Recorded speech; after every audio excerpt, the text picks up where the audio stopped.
warahmatullahi wabarakatuh. Perkenalkan, nama saya Lulu Amalia dengan NIM 230403010044. Di video ini untuk memenuhi tugas UAS, saya akan membahas tentang forecasting atau peramalan.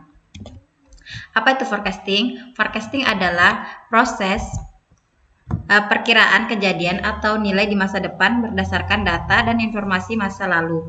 Forecasting digunakan untuk membantu mengambil keputusan dengan cara memprediksi tren, pola, atau perubahan yang mungkin terjadi.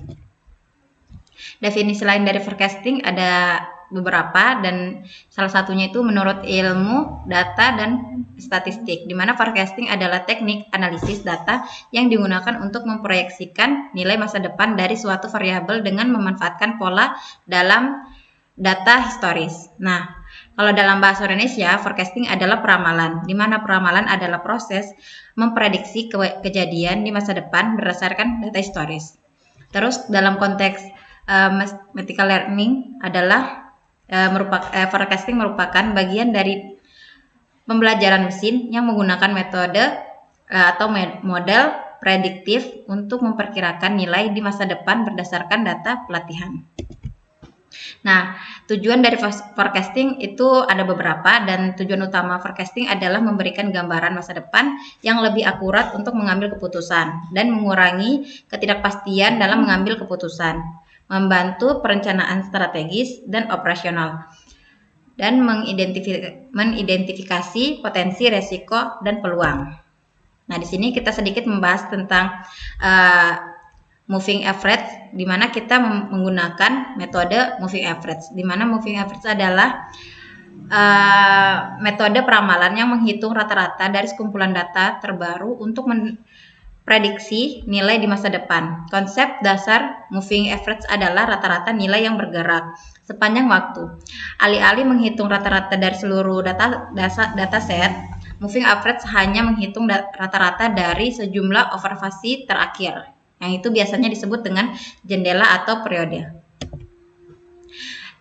Fungsi utama dari moving average adalah satu, menghaluskan data atau smoothing, mengurangi atau fluktuasi data dalam fluktuasi acak dalam data, sehingga pola dasar seperti tren atau siklus menjadi lebih jelas. Yang kedua itu peramalan atau forecasting, di mana nilai rata-rata yang dihitung digunakan sebagai prediksi untuk periode berikutnya. Nah, oke, kita langsung ke codingannya. Dalam video ini saya akan menjelaskan bagaimana cara meramalkan harga saham menggunakan Python dengan metode moving average sederhana dengan data langsung dari Yahoo Finance, di mana kita pakai import Yahoo Finance ini untuk mengambil data nyata.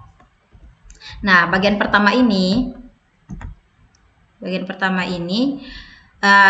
kita menggunakan pustaka Yahoo Finance untuk mengunduh data dari saham Yahoo Finance. Di sini kita mengambil saham dengan kode BBCA.JK, yaitu saham Bank BCA sejak 1 Januari 2023 sampai hari ini.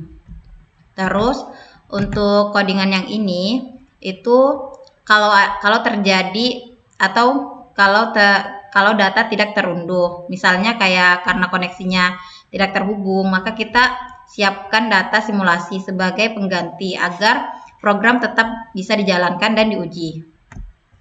Terus bagian kedua ini visualisasi data historis, di mana setelah data berhasil diambil, kita tampilkan grafik harga penutupan saham dari waktu ke waktu. Di sini kita bisa lihat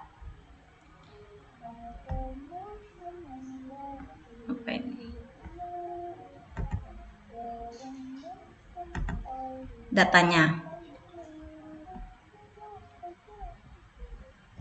di mana grafik yang ini menunjukkan tren umum pergerakan saham dan berguna untuk analisis awal sebelum membangun model. Di mana bagian ketiga ini itu untuk data pengujian. Data pengujian itu kita bagi menjadi dua bagian, di mana di sini kita menggunakan 80% data untuk training, terus 20%-nya kita gunakan untuk testing atau pengujiannya. Di bagian keempat, penerapan model peramalan moving average, di mana bagian ini kita membangun model peramalan menggunakan metode moving average. Moving average itu menghitung rata-rata harga penutupan dari 7 hari. Dari sini kita lihat ini 7 hari terakhir dan hasilnya digunakan untuk meramalkan hari berikutnya. Untuk data testing, kita melakukan peramalan secara bertahap dan real time, seperti pada simulasi nyata di pasar saham. Bagian kelima itu evaluasi model, yang mana itu ini. Bagian 5. Setelah model selesai digunakan, kita lakukan evaluasi dengan dua numerik, yaitu mean absolute error, menghitung rata-rata kesalahan absolut, sama root mean squared error, memberikan penalti lebih besar terhadap kesalahan yang jauh. Nilai yang lebih kecil berarti model kita semakin akurat. Evaluasi dilakukan untuk data training dan testing. Yang terakhir atau yang keenam, ini kita menampilkan satu data grafik yang ini tadi. Untuk menampilkan grafik ini, dari outputnya kita bahas ke output.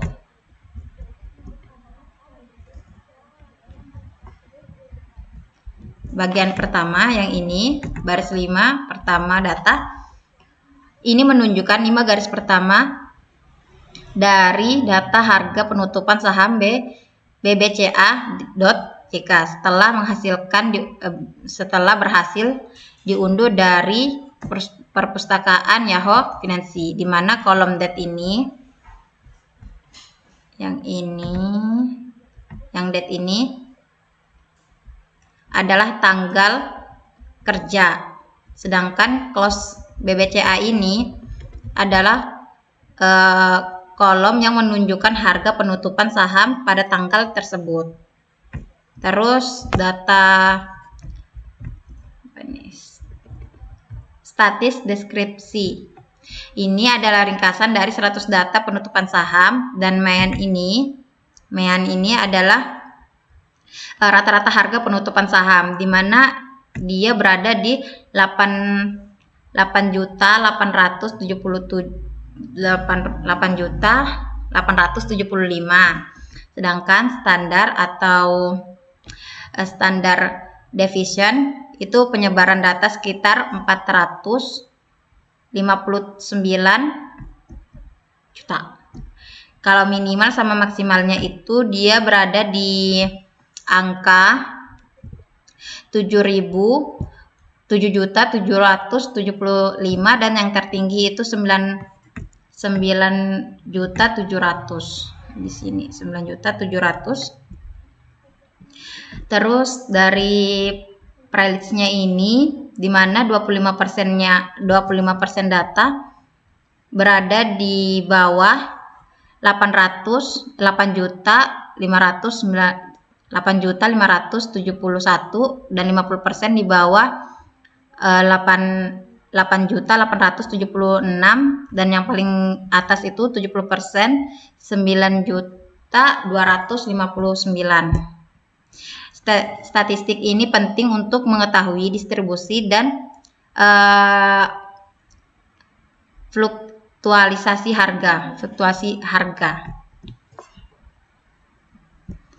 Grafik ini menggambarkan tren harga penurunan saham dari awal Januari hingga Juni 2025. Beberapa hal yang kita perhatikan dari awal Juni, harga saham yang teratas itu 9.500.